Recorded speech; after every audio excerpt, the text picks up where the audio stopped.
Narito ang mensahe ng Panginoon sa iyo ngayon. Anak, alam ko ang bagay na matagal mo nang ipinapanalangin. Alam ko kung gaano mo ito ninanais, kung gaano katagal mong hinihintay, at kung ilang beses mo nang sinabi sa iyong puso, Panginoon, sana mangyari na. Naririnig ko ang iyong panalangin. Ngunit anak, habang hinihintay mo ang iyong hinihiling, huwag mong hayaang ang paghihintay ay maging dahilan upang mawalan ka ng pag-asa. Hindi lahat ng sagot ay dumarating kaagad, at hindi lahat ng himala ay dumarating sa paraang inaasahan mo. Minsan ang himala ay nasa pagbabagong unti-unting nangyayari. Minsan nasa isang pagkakataong biglang dumarating. Minsan nasa taong ipinapadala upang tumulong sa iyo. At kung minsan, nasa lakas na ibinibigay ko upang malampasan mo ang isang bagay na akala mo ay hindi mo kakayanin. Anak, patuloy kang manalangin, ngunit samahan mo ang panalangin ng pagtitiwala at pagkilos. Kung may bahagi kang dapat gawin, gawin mo ng buong puso. Kung kailangan mong humingi ng tulong, huwag kang mahiyang lumapit sa mga taong mapagkakatiwalaan mo. Kung kailangan mong maghintay, matutong maging matiyaga. Huwag mong isipin na ang katahimikan ay nangangahulugang wala akong ginagawa. May mga bagay na maaaring hindi mo nakikita. May mga pagkakataong maaaring hindi mo pa nauunawaan. At may mga sagot na maaaring dumating sa tamang panahon.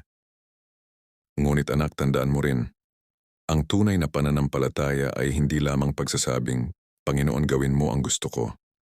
Ito rin ay pagsasabing, Panginoon, nagtitiwala ako sa iyong karunungan, kahit iba ang iyong sagot sa inaasahan ko. Kung ang hinihiling mo ay hindi pa dumarating, huwag kang mawalan ng pag-asa. Kung ang sagot ay maghintay, magtiyaga ka. Kung may pintuang isinara, huwag mong isipin na tapos na ang lahat. Kung kailangan mong baguhin ang iyong landas, magkaroon ka ng tapang na sumunod sa mabuting direksyon. Anak, huwag mong kalimutang makita ang mga himalang nangyayari na sa iyong buhay. Ang panibagong umaga, ang pagkakataong magsimula muli, ang mga taong nagmamahal sa iyo, ang lakas upang bumangon, at ang bawat maliit na biyayang natatanggap mo ay mga dahilan upang magpasalamat. Maaaring ang himalang hinihintay mo ay hindi pa nakikita ng iyong mga mata, ngunit huwag mong hayaang mawala ang kabutihan sa iyong puso habang naghihintay. Manalangin ka, magtiwala ka, kumilos ka ng may karunungan, maghintay ka ng may pag-asa. At kapag dumating ang sagot, maging anuman ang anyo nito, tanggapin mo ito ng may mapagpakumbabang puso. Anak, hindi mo kailangang malaman kung kailan darating ang iyong himala. Ang mahalaga ay hindi mo kinakailangang harapin ang paghihintay ng mag-isa.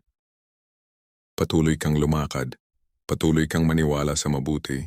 Patuloy kang manalangin. At huwag mong kalimutang magpasalamat sa mga biyayang nasa iyong buhay ngayon. Ang panalangin mo ay mahalaga. Ang iyong pag-asa ay mahalaga. At habang hinihintay mo ang sagot, alagaan mo ang iyong puso at huwag mong hayaang mawala ang iyong pananampalataya.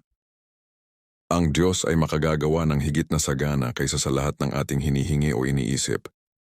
Efeso 3:20. Type Amen. Follow, like, comment, share.